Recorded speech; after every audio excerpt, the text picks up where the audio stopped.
અને એની લાક્ષણિકતાઓ ડિસ્કસ કરી કેટલા 4 ટર્મ હોય પ્રપોર્શનના, એમાં પ્લસ માઇનસ એના સ્થાન બદલીને ચોકડી ગુણાકાર કરીને અલગ અલગ પ્રકારની લાક્ષણિકતાઓ બનતી હતી. એના આધારે 2-3 MCQ ગણાય અને બધી જ લાક્ષણિકતાઓના સ્પેસિફિક નામ છે એ ડિસ્કસ કરીએ. બરાબર? એ જો તમારે પેલી નાની પોકેટ બુક આપણે બનાવવાની કીધી હતી, એમાં લખવાના બાકી હોય તો લખી લેજો. બરાબર? ઓલમોસ્ટ બધા ચેપ્ટર ઇન્ટરકનેક્ટેડ છે, એટલે છઠ્ઠો ચેપ્ટર સોલ્વ કરવું હોય તો બીજા ચેપ્ટરને પહેલાનો ઉપયોગ થાય. એવું નથી કે પહેલાને સ્કીપ કરી દેશું તો છઠ્ઠું થશે, કે બીજાને સ્કીપ કરી દેશું તો છઠ્ઠું થશે. બધા એકબીજા સાથે જોઈન્ટ છે. આપણે રેશિયો શીખ્યા એટલે પ્રપોર્શન આવડે છે. બરાબર? પ્રપોર્શન રેશિયોનો ઉપયોગ કરીને ચેપ્ટર 2, 3 પણ થશે, 4 પણ થશે. એટલે બધું જોઈન્ટ છે. આમાં એવું નહીં થાય કે 2-3 જવા દઈએ તો બાકી બધું આવડે. આજે આપણે એક્સરસાઇઝની શરૂઆત કરશું. તે પહેલા પ્રપોર્શનના 4 ટર્મ, એ ટર્મને ફર્સ્ટ, સેકન્ડ, થર્ડ, ફોર્થ એ તો ઈઝી છે. છેડાના ટર્મ હોય એને એક્સ્ટ્રીમ ટર્મ કહેવાય. શું કહેવાશે? બી અને સી વચ્ચેવાળાને મીન ટર્મ કહેવાશે. ક્લિયર? એક્સ્ટ્રીમ ટર્મ્સ અને મીન ટર્મ્સ, આ બે ભાગ થયા. હવે 2 પ્રકારે પ્રપોર્શન હશે. એક જેમાં તમને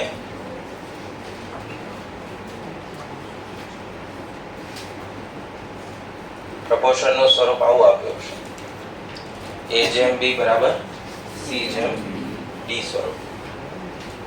અને એક ભાગ એવો હશે જેમાં 3 જ ટર્મ આપ્યા હોય. એટલે આ કેવો ભાગ થયો? A/B.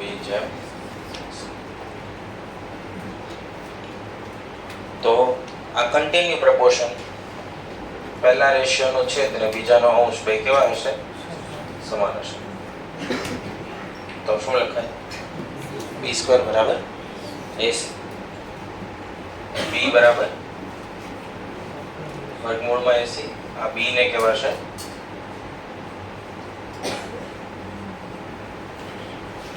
કેવું પ્રપોર્શન?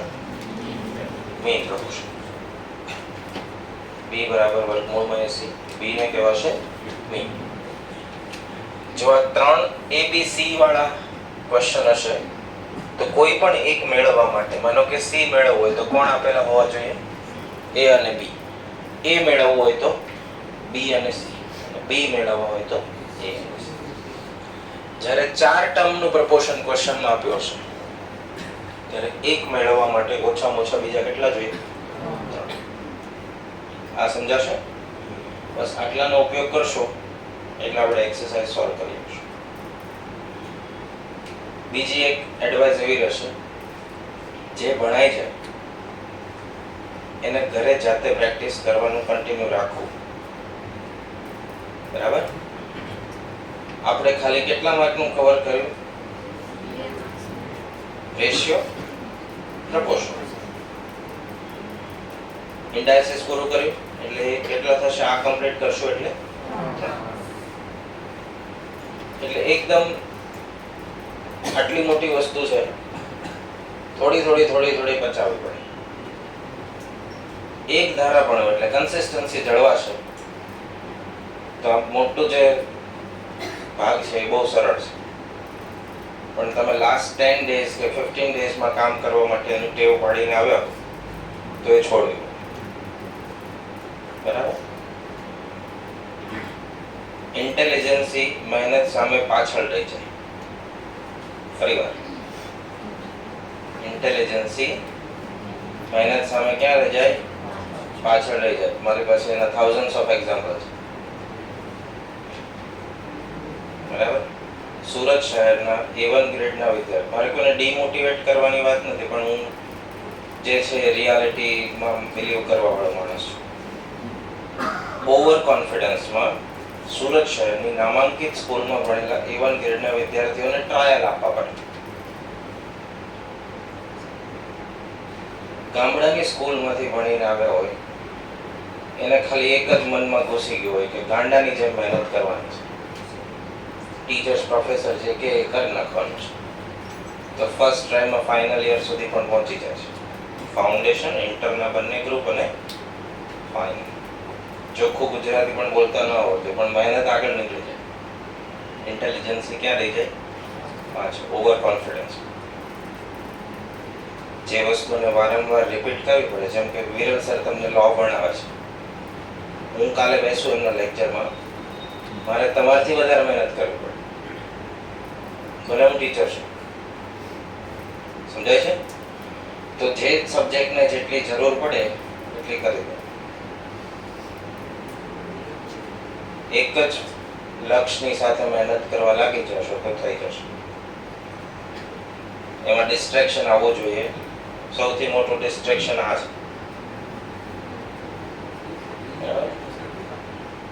એક્ઝામ કે માર્ક કે એજ્યુકેશન સિવાયનો જેટલો પણ ઉપયોગ થાય છે અવોઇડ કરવો પડે, છોડવો પડે.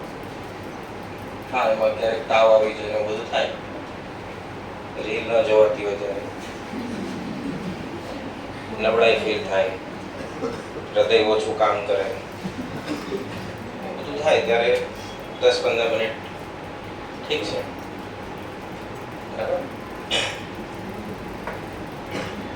બાકી પોસિબલ છે.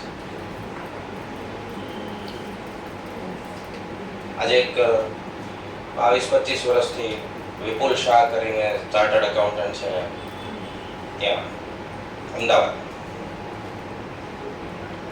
ડિમાન્ડ સપ્લાય પૂરું થયું કે ચાલે છે? બાકી છે.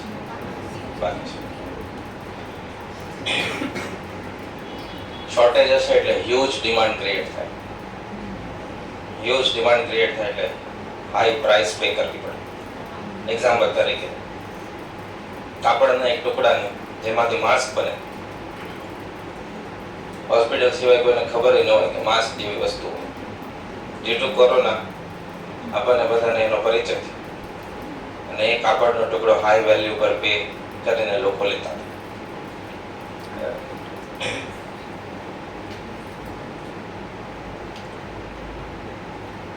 140 કરોડના દેશમાં 10 લાખ પ્રેક્ટિશનર સીએની રિક્વાયરમેન્ટ છે. કેટલા? 10 લાખ. ટકાવારી કાઢશો ને તો બહુ ઓછા ટકા છે, લેસ ધેન 1%. વર્કિંગ કેટલા છે ખબર? 4.5 લાખ. રિક્વાયરમેન્ટ કેટલાની છે? વર્કિંગ કેટલા છે? એમાંથી 3 લાખ તો જોબ કરે છે. 3 લાખ શું કરે છે? એટલે એ ગવર્મેન્ટને જોબ કરનારા સીએ સીધા ઉપયોગી ના થાય. બરાબર? તો તમે એવું ઈચ્છાથી, કોઈના કહેવાથી કે સમજીને જે ડિસિઝન લીધું છે એ એક્સ્ટ્રીમલી ગુડ ડિસિઝન છે. મારા ક્લાસમાં બેઠા છો એટલે નથી કહેતો. બરાબર? તો અત્યારે એપ્લિકેશનથી પેપર ચેક થાય. બાકી સર કાલે નોટિસ મૂકે કે પેપર તપાસવા માટે વ્યક્તિની જરૂર છે ગ્રેજ્યુએટ, 12,000 સેલરી કે 10,000 સેલરી, તો હું ગેરંટી આપું 100 તો એન્જિનિયર અપ્લાય કરશે. કેટલા? શેના માટે? પેપર તપાસવા. Due to over supply.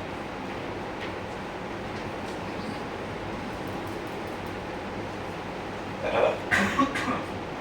શેના કારણે? Over supply. તમારી ઓવર સપ્લાય નથી.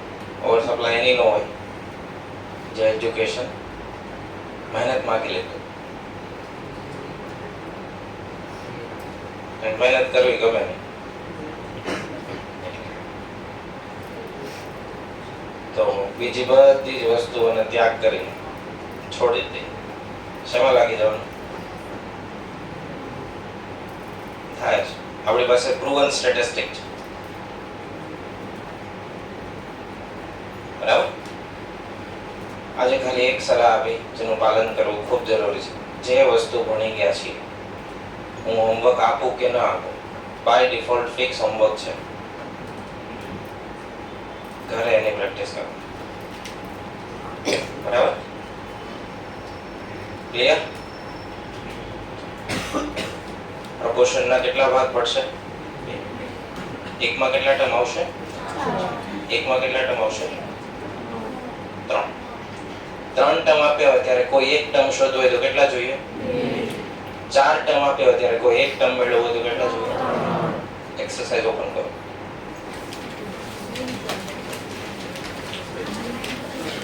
ક્વેશ્ચન 1. સરસ. શું છે? The fourth proportion 2. કેટલામું પ્રપોર્શન પૂછ્યું? 4th. શું આપ્યા છે? 4 6 8. 4 6 8. તો 4 divided by 6 is equal to 8 divided by જે આપણે શોધવાના છે. તમે ક્વેશ્ચન માર્ક ન લખો. કોને લખીએ? x વેરિયેબલ જેને આપણે જાણતા નથી. તો x ની વેલ્યુ કેટલી થાય? 8 ગુણ્યા 6 ભાગ્યા 4 કેટલા થશે? આટલું ઈઝી નહીં પૂછાય.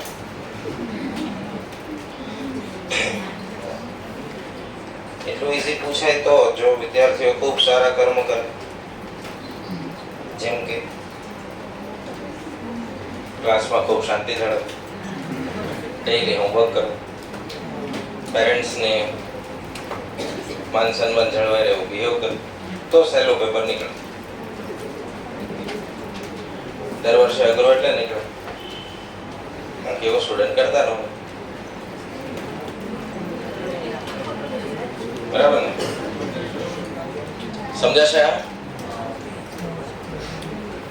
ઈઝી છે. કેટલામું પ્રપોર્શન? 4th proportion. ક્વેશ્ચન 2. કેટલામું પ્રપોર્શન? 3rd proportion. કેટલા આપ્યા છે? 12 અને 18. બે જ આપ્યા એટલે આપણે બાય ડિફોલ્ટ કયું સમજવાનું? તો 3rd પ્રપોર્શન મળે. 3rd પ્રપોર્શન કીધું 12 18 18 c. સમજાશે? કેમ 18 બે વાર લખ્યા? ક્વેશ્ચનમાં શું પૂછાયું છે? 3rd પ્રપોર્શન જેમાં બે જ કોન્સ્ટન્ટ આપેલા હોય 12 અને 18, ત્યારે પ્રપોર્શન નો પ્રકાર કયો થયો?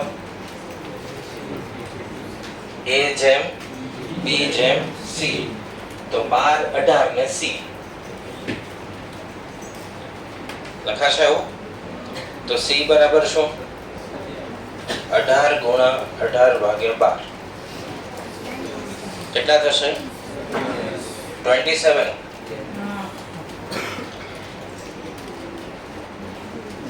આમાં ડાઉટ તો ફરીવાર એક્સપ્લેન કરીએ. પારખવાનું કેવી રીતે? 3 પ્રપોર્શન ની વેલ્યુ આપી હોય ને ચોથું શોધવું હોય તો પ્રકાર કયો? આ. અને 2 પ્રપોર્શન ની વેલ્યુ આપી હોય અને કોઈ એક ત્રીજું મેળવવું તો પ્રકાર કયો? જેમાં b નું સ્પેસિફિક નામ છે. શું બોલાય એને? Mean proportion. પાછો આજે એક નવો વર્ડ એડ થયો. કયો? Mean proportion. બરાબર? હવે રેશિયો ના ફર્સ્ટ ટર્મ સેકન્ડ ટર્મ યાદ રહેશે? શું હતા? રેશિયોના ફર્સ્ટ ટર્મ સેકન્ડ ટર્મ શું હતા? 90-95 જણાના ક્લાસમાં અવાજ કરવાનો હોય તો કેટલો બધો અવાજ આવે? શું હતા નામ? રહેશે યાદ?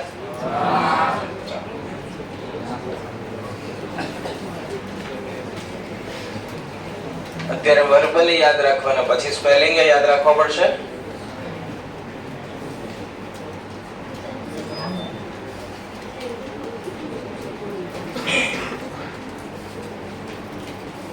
થર્ડ શું પૂછાયું છે?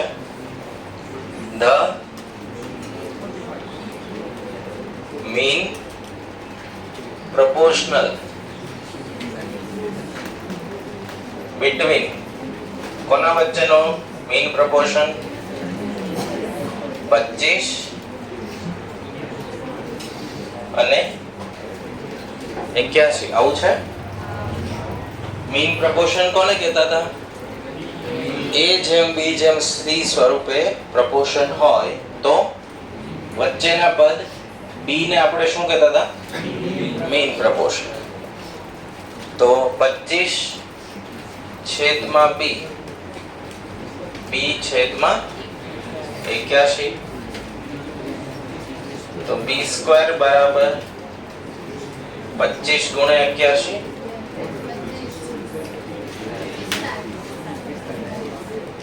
કેટલા આવે? 45. બરાબર? ખ્યાલ આવશે? તો આ બાકી છે લખવાનું. અહીંયાથી શરૂ કરો. MCQ ફર્સ્ટ સેકન્ડ થર્ડ ત્રણેય લખી લો.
સરળ છે, પણ એનું અર્થઘટન કરીને આપણે પ્રોપર પ્રપોર્શન બનાવીએ તો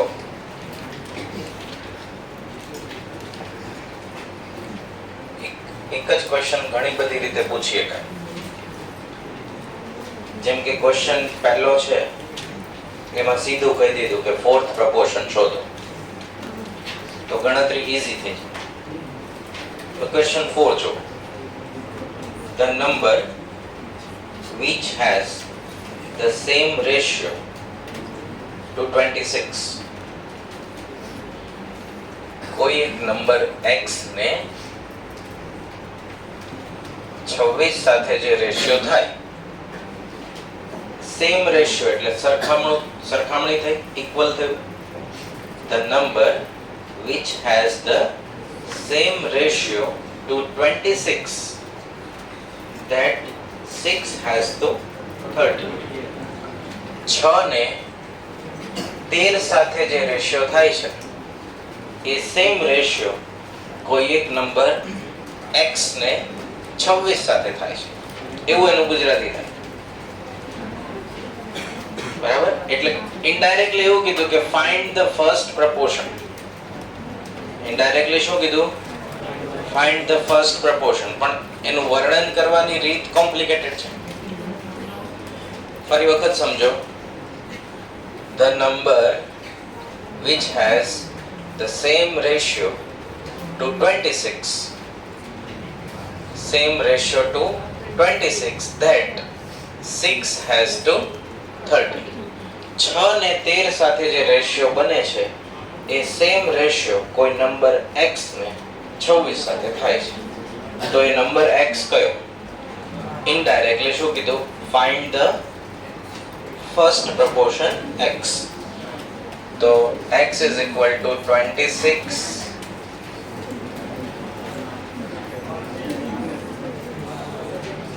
હવે આનો આ ક્વેશ્ચનમાં ખાલી એમ કે ફાઇન્ડ ધ ફર્સ્ટ પ્રપોર્શન 4, 26, 6 અને 30.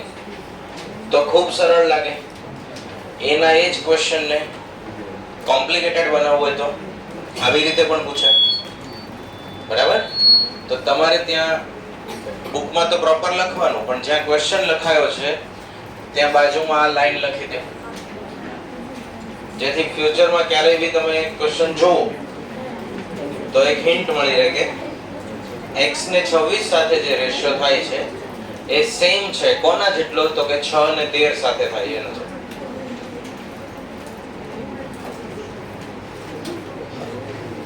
Question 5. Find the fourth proportion.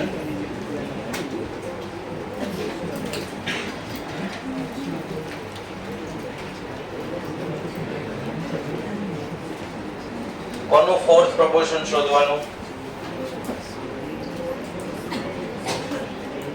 2a a square c. 2a a square c અને ફોર્થ પ્રપોર્શન આપણે શોધવું. ઓકે, તો x બરાબર AC divide by ખ્યાલ આવે? અંશમાં a છે ને અહીંયા a નો વર્ગ છે એટલે ઘાત ઉડી ગઈ. a into c, x ને અહીંયા લઈ આવ્યા, 2 ને છેદમાં લઈ ગયા. ક્લિયર? આ શું થયું? પાંચમો ક્વેશ્ચન કમ્પ્લીટ. છઠ્ઠું, if 4 members 5 મેમ્બર પ્રપોર્શન માં છે, કયા કયા? 1/2, 1/3, 1/1/x. આ ચારેય મેમ્બર પ્રપોર્શન માં છે. ABCD. તો કોની વેલ્યુ શોધવાની કીધી? x. અંશ છેદને ઇંગ્લિશમાં શું કહેવાય? શું કહેવાય?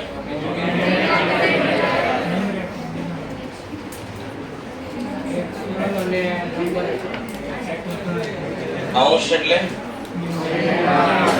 ન્યુમરેટર, છેદ એટલે યાદ હતા? નહોતા યાદ હતા?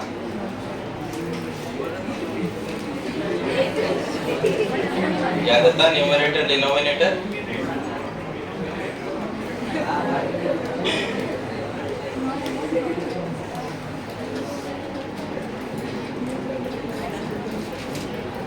યાદ રાખવાના બીજા રસ્તા અપનાવવા છે કે સીધી રીતે યાદ રહેશે? 7-8 દિવસથી તો હું જોઉં છું પણ કઈ ઇમ્પ્રુવમેન્ટ નથી. કે પૈસા વેડફી નાખવાની ગણતરી છે?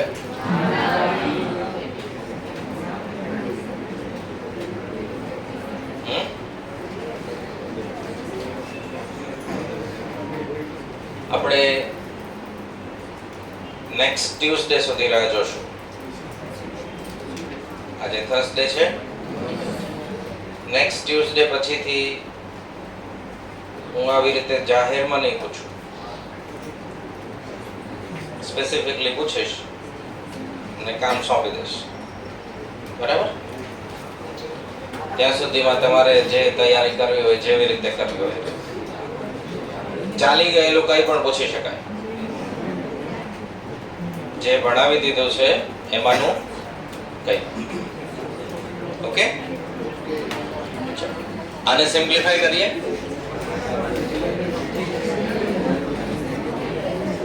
Three divide by 2. શું કર્યું? છેદનો છેદ. ન્યુમરેટર એટલે અંશ, ડિનોમિનેટર એટલે છેદ. 3 divided by 2, x divided by 5. So x is equal to 15 divided by x ની વેલ્યુ કેટલી આવશે? 15 છેદમાં 2. ક્વેશ્ચન 7. શું શોધવાનું કીધું? મીન પ્રપોર્શન કોના વચ્ચે? 12x નો વર્ગ અને 27y નો વર્ગ વચ્ચે મીન પ્રપોર્શન b આવશે. 27y વર્ગ 12x વર્ગ b, તો b સ્ક્વેર બરાબર શું થાય?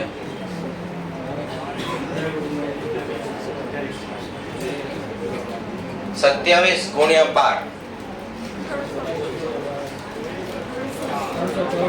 વર્ગમૂળ 18x. આ શું મળશે આપણને? b વેલ્યુ, જેને આપણે સ્પેસિફિક શું નામ આપ્યું છે? Mean proportion.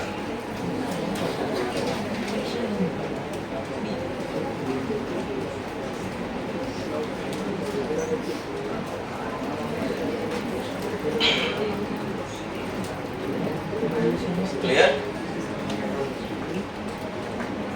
આના જેવા સિમિલર ક્વેશ્ચન છે. જો ક્વેશ્ચન નંબર 23. 12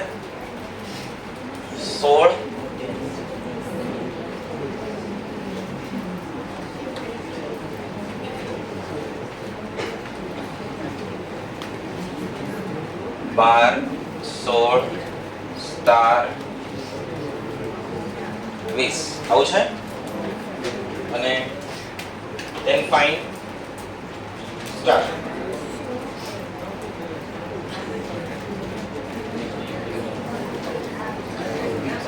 તો 12 ભાગ્યા 16 20. 12 20 16 કેટલા આવે? 15. Question 23.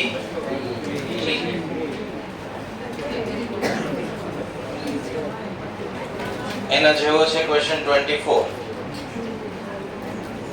4 star 9 અને 13.5 are in proportion. તો સ્ટાર ની વેલ્યુ શોધો. 4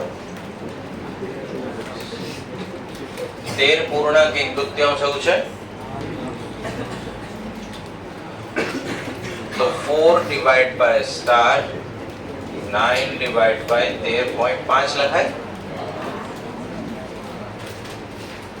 13.5 તો 4 ગુણ્યા 13.5 ભાગ્યા 9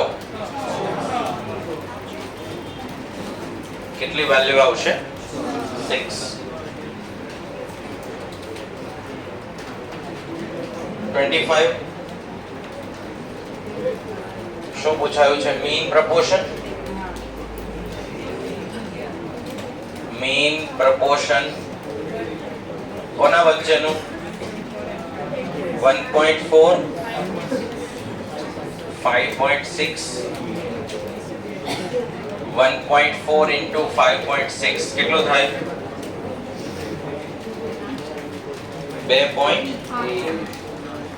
1.6 in 5.6 into 1.4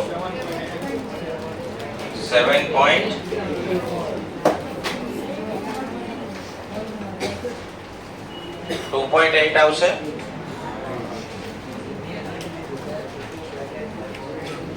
તો અત્યાર સુધીમાં જેટલા પણ ક્વેશ્ચન આપણે સોલ્વ કર્યા એ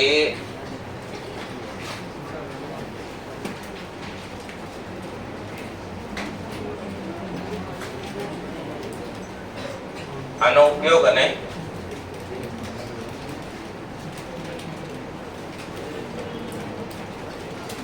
ચાર પદ વાળા પ્રપોર્શનમાં 3 આપેલા હોય, 3 પદ વાળા પ્રપોર્શનમાં ક્વેશ્ચન પૂછવાની રીત અલગ અલગ છે. કોઈમાં સીધું કહી દે ફર્સ્ટ પ્રપોર્શન શોધો, કોઈમાં એક્સપ્લેનેશન થોડું આ ટાઈપનું પણ હોય. The number which has the same ratio to 26 that 6 has to 13. 6 ને 13 સાથે જે રેશિયો છે એ કોઈ નંબર x ને 26 સાથે છે. સીધું પૂછવું હોય તો એવું પૂછાય કે ફર્સ્ટ પ્રપોર્શન શોધો. એથી ડાયરેક્ટ પૂછવું હોય તો આમ પૂછાય. આ ચારેય પ્રપોર્શનમાં હોય તો x ની વેલ્યુ મેળવો. રાઈટ? સમજાશે? તો પ્રપોર્શન ચેપ્ટરનો આ બે ટાઈપના ક્વેશ્ચન આપણે ફિનિશ કર્યા. ગઈકાલે જે જોયા હતા એ હતા ક્વેશ્ચન નંબર 19, 20, 21 અને 28. ઠીક કર્યા છે? 19, 20, 21 અને 28. ક્લિયર? સમજાશે? કાલે જે લાક્ષણિકતા સમજ્યા હતા એ પહેલી ક્રોસ મલ્ટીપ્લિકેશન, પછી ઇન્વર્ટ કરવા વાળો, આ બે સ્થાન બદલાય તો અલ્ટરનેન્ડો એવો વર્ડ છે, અને આ વ્યસ્ત થઈ જાય તો ઇન્વર્ટેન્ડો એવો વર્ડ છે. આ બે ક્લિયર? ચોકડી ગુણાકાર થાય તો ક્રોસ મલ્ટીપ્લિકેશન એવો વર્ડ છે. a ની અંદર b ઉમેરાશે તો કોમ્પોનેન્ડો, a માંથી b બાદ થશે, માઈનસ થશે તો ડિવિડન્ડ. અંશમાં સરવાળો, છેદમાં બાદબાકી. બધા અંશના પદ કન્ટિન્યુ પ્રપોર્શનના સરવાળો થાય તો એડેન્ડો. બધા જ અંશ અને છેદના પદ બાદબાકી થાય તો સબટ્રેન્ડ. ક્લિયર? લખવાનું ક્યાંથી બાકી છે? આ લખાયું? બાકી. સ્ટાર્ટ કરી.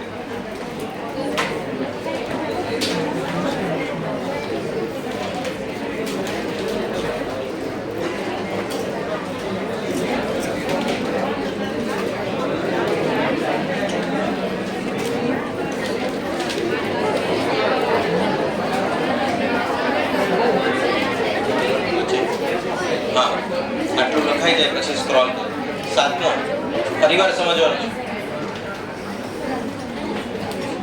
મીન પ્રપોર્શન પહેલા પદ ભાગ્યા બીજું પદ, બીજું પદ ભાગ્યા ત્રીજું પદ. a જેમ b બરાબર b જેમ c. તો b into b, b square. 27 ની સાથે 12 ગુણાય તો x વર્ગ અને y વર્ગ એનું વર્ગમૂળ કાઢો એટલે xy થઈ જાય. x વર્ગ y વર્ગ નું વર્ગમૂળ કાઢો એટલે શું થઈ જાય? xy. હવે રહ્યા કોન્સ્ટન્ટ વાળા. કોન્સ્ટન્ટ કોણ છે? 12 અને 27. તો 12 ગુણ્યા 27 કેટલા થાય? 324. એનું વર્ગમૂળ કાઢશો તો